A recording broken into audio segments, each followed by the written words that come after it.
అందరి కృషితోనే రాష్ట్రం అభివృద్ధి పదంలో దూసుకువెళుతుందని సీఎం కేసీఆర్ అన్నారు. సూర్యాపేటలో నూతన ప్రభుత్వ కార్యాలయాలను ప్రారంభించుకున్న జిల్లా ప్రజలకు ప్రజాప్రతినిధులకు ఆయన అభినందనలు తెలియజేశారు. సూర్యాపేట జిల్లా కావడమే ఒక చరిత్రని చెప్పారు.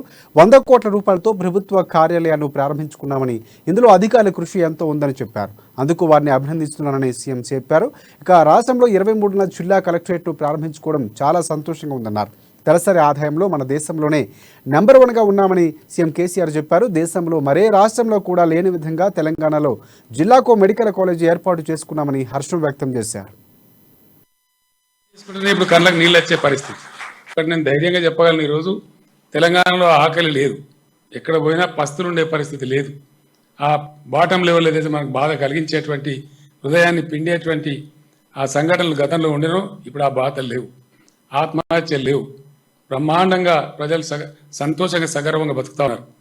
ఏదైతే పట్టుబట్టి మనం నీళ్ళు తీసుకొచ్చినామో మిషన్ భగీరథ ద్వారా, దుచ్చల్ల గారు ఆ రోజు ప్రధానమంత్రి దాకా కూడా పోయి స్వామి అనే అబ్బాయిని తీసుకెళ్లి టేబుల్ మీద పడేసి కూడా తన బ్యాంక్ ఉద్యోగం రాజీనామా చేసి కూడా సమాజం కోసం పోరాడిన వ్యక్తి. అవి యాద్ చేసుకుంటేనే ఇప్పుడు కళ్ళకు నీళ్ళు వచ్చే పరిస్థితి. ఆ సంఘటన జ్ఞాపకం చేసుకుంటేనే ఈరోజు మన కళ్ళకు నీళ్ళు వచ్చే పరిస్థితి. అట్లాంటిది ఇట్లాంటి మహానుభావులు ఎందరో పోరాటం చేసిన దాని ఫలితం మన రాష్ట్రం రావడం.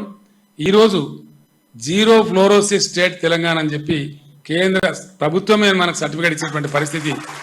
ఈ ఘనత కూడా మా ఇంజనీరింగ్ అధికారులకు, మా ఇంజనీరింగ్ సిబ్బందికి మిషన్ భగీరథ చేసినటువంటి వాళ్ళకే దక్కుతుందని చెప్పి కూడా నేను మిమ్మల్ని అందరినీ అభినందిస్తూ ఉన్నాను.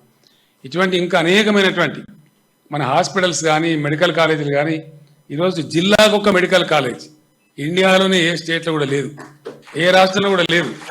అట్లాంటిది ఇక్కడ పోతే ఆ పిల్లల కేరింతలు, వాళ్ళ సంతోషాలు చూస్తూ ఉంటే మనసు నిండినట్టుగా ఉండే అంత గొప్పగా ఈరోజు మనం పండగ వాతావరణం అంతా సూర్యాపేట ఎక్కడ చూసినా ప్రజలందరూ కోలాహలంగా ఉన్నారు.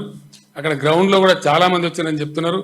మరి లేట్ అయిపోతే వాళ్ళు గడబడి చేస్తారు అక్కడ. కాబట్టి మరొక్కసారి మీ అందరికీ హృదయపూర్వకమైనటువంటి కంగ్రాచులేషన్స్, ధన్యవాదాలు.